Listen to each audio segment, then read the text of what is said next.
Coucou les cousins, j'espère que vous allez bien. C'est toujours un plaisir de vous retrouver pour des DIY. Aujourd'hui, nous allons voir comment faire ce top vraiment très facile, très simple sur moi.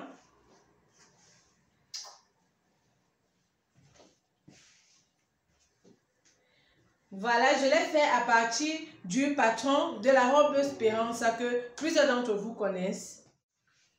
J'ai juste réduit pour faire un top et aussi je n'ai pas utilisé la manche qui vient avec Espérance parce que Espérance ça vient avec un mancheron. J'ai déjà eu à faire quelques vidéos là. Je vais vous laisser en bas d'infos. Donc j'ai opté pour une manche papillon. Voilà la modification que j'ai fait là-dessus. Tous ceux qui aimeraient se procurer Espérance ça, je vais vous laisser le lien pour télécharger le patron en bas d'infos. Je profite pour dire merci à tous celles qui ont eu à télécharger Espérance ça et à celles qui m'en ont fait des retours. Vraiment merci. Je parle en particulier de quelques collègues youtubeuses comme Pretty Hero, Sarah Paris, Zena33, Léon et Clarisse. Vraiment, merci de laisser le lien de leur chaîne en bas d'infos. Ce sont aussi des youtubeuses couture. Vous allez aussi apprendre beaucoup de choses sur chacune de ces chaînes. Et pour toutes celles qui ont déjà téléchargé et celles qui téléchargeront, s'il vous plaît, n'hésitez pas de me taguer avec @ksddiane. Ça me ferait vraiment plaisir de voir votre cousette et de voir aussi les déclinaisons que vous avez fait de Speranza. Voilà, sans plus tarder, je vais vous laisser avec le tuto. N'hésitez pas de vous abonner, rejoindre la famille et activer la cloche de notification pour être notifié à chaque fois que je sors une nouvelle vidéo. Voilà, n'hésitez pas de me laisser des likes, ça aide vraiment la chaîne. Et n'hésitez pas aussi de me dire ce que vous en pensez en commentaire. Ça me fait toujours plaisir de vous lire. Et je vous réponds aussi avec plaisir. Voilà, je vous dis donc rendez-vous à la semaine prochaine pour une autre vidéo. D'ici là, portez-vous bien. Ciao, ciao!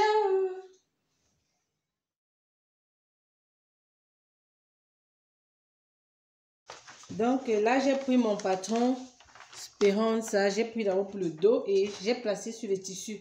Donc j'ai coupé mon tissu hier soir pour pouvoir gagner en temps. Pour pouvoir gagner en temps, donc voilà. J'ai voulu faire le top, vous décidez où vous voulez arrêter votre top. J'ai doublé mon tissu directement avant de couper, donc pour faire rapide. Et maintenant, je vais prendre un. Parce que ça, c'est le dos. Je prends ceci qui est le devant. Je prends mon patron du devant pour ouvrir mon col.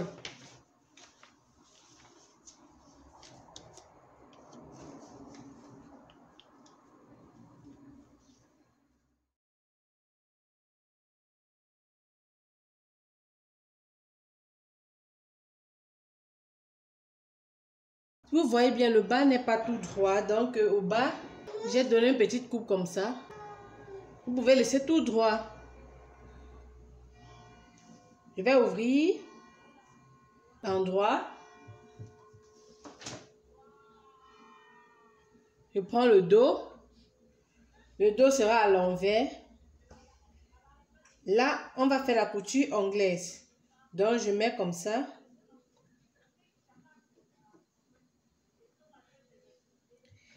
Et on va coudre les côtés à demi-centimètre. Donc, d'ici à là, dans les côtés là, on va coudre à demi-centimètre. Pareil ici, on va coudre à demi-centimètre. On va coudre à demi-centimètre. Pareil au niveau des épaules. Demi-centimètre. Demi-centimètre.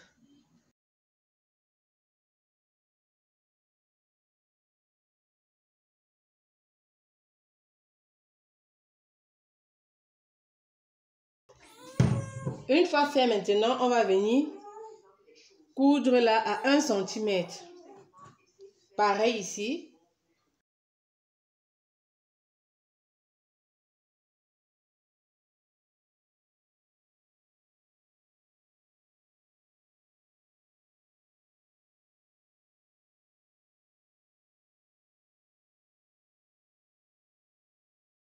Propre ici.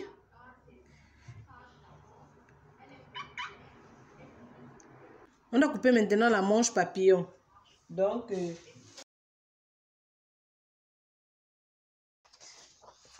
là, je fais comme si c'était la feuille. Donc, vous voyez là, j'ai déjà tracé mon patron de la manche. Voilà. Et j'ai déjà coupé la manche. Donc, je vous montre comment faire. Pour ça, je plie mon papier en 4.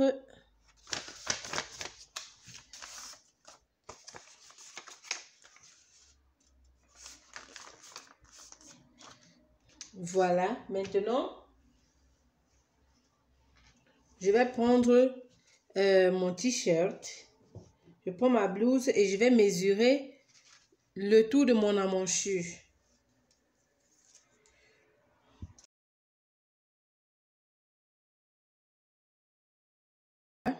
Ce qu'on va trouver, on va diviser par 6,28. Voilà. Dans mon cas, là, j'ai trouvé 50. Voilà.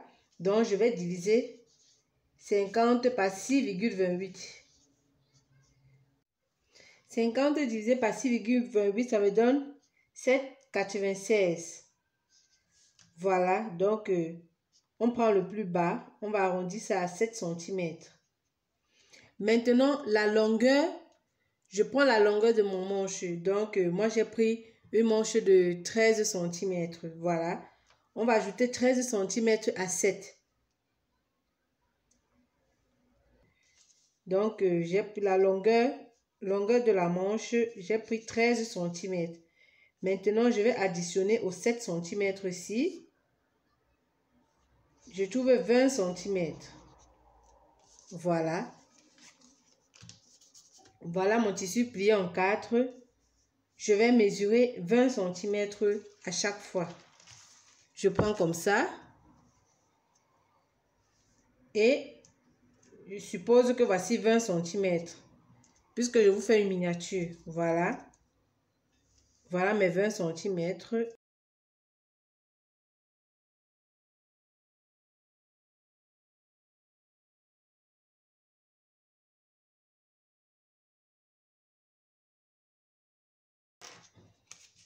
Je fais une marque ici au milieu. J'ouvre maintenant ma manche comme ceci. Voilà. À partir de là, je vais maintenant pointer mes 7 cm ici. À partir d'ici. Voilà. Donc, comme je vous fais une miniature, je prends la moitié. Disons que voilà mes 7 cm ici. Donc, voilà les 7 cm que j'ai trouvé. Et je vais faire comme ça tout autour. Donc, à partir maintenant de ce point-ci, je vais mesurer 7 cm tout autour. Voilà. Comme ceci.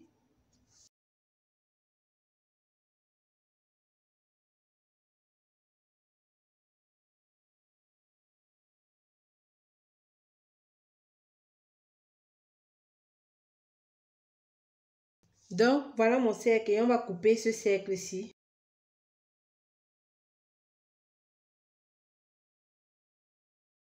Et voici notre manche. Donc, voilà, c'est en grand format.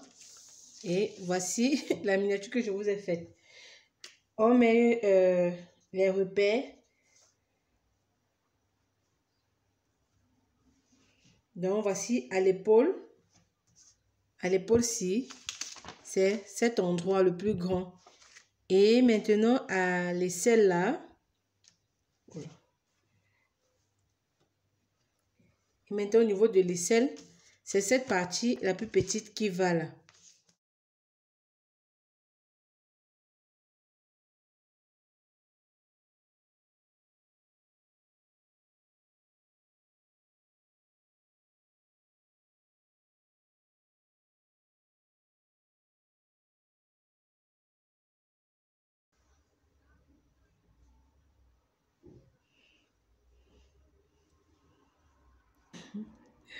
J'ai fait des petites coupures comme ça pour me repérer. Donc, voici la partie qui va aller à l'épaule, là. Et là, ça va partir au niveau de l'aisselle.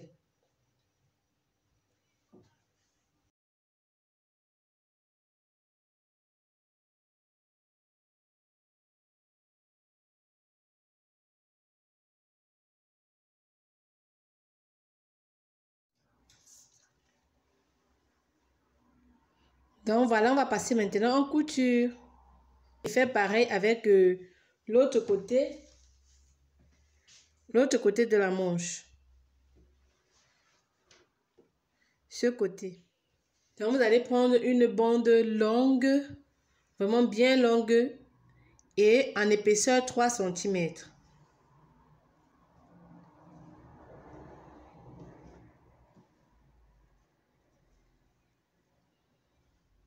Voilà, on va maintenant venir coudre comme ça tout autour.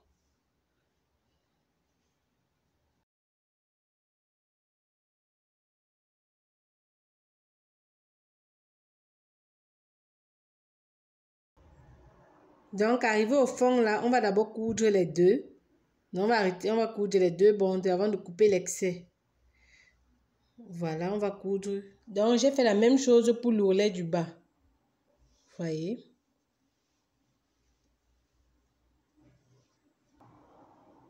Au niveau de la manchure, je n'ai pu rien faire parce que, bon, j'ai pas voulu faire des zigzags et tout. Parce que le tissu ne se filoche pas. Donc, j'ai préféré laisser ainsi. J'ai préféré laisser ainsi. Vous voyez, même là, au bord, je n'ai rien fait. J'ai préféré laisser ainsi parce que le tissu ne se filoche pas. Donc, si vous avez un tissu qui se filoche, la même façon de faire les finitions à l'encolure, vous faites aussi là. Donc, vous faites les finitions au biais. Si vous ne voulez pas faire au biais, vous pouvez juste repasser 2 fois et faire l'ourlet. Pareil pour le bas. Pareil pour le bas. Si vous ne voulez pas faire la finition au biais, vous pouvez toujours juste faire l'ourlet. Voilà. Si vous voulez encore que ce soit bien caché, qu'il n'y ait pas, vous pouvez aussi faire la finition au biais. Voilà. Voilà, on a terminé avec le tuto.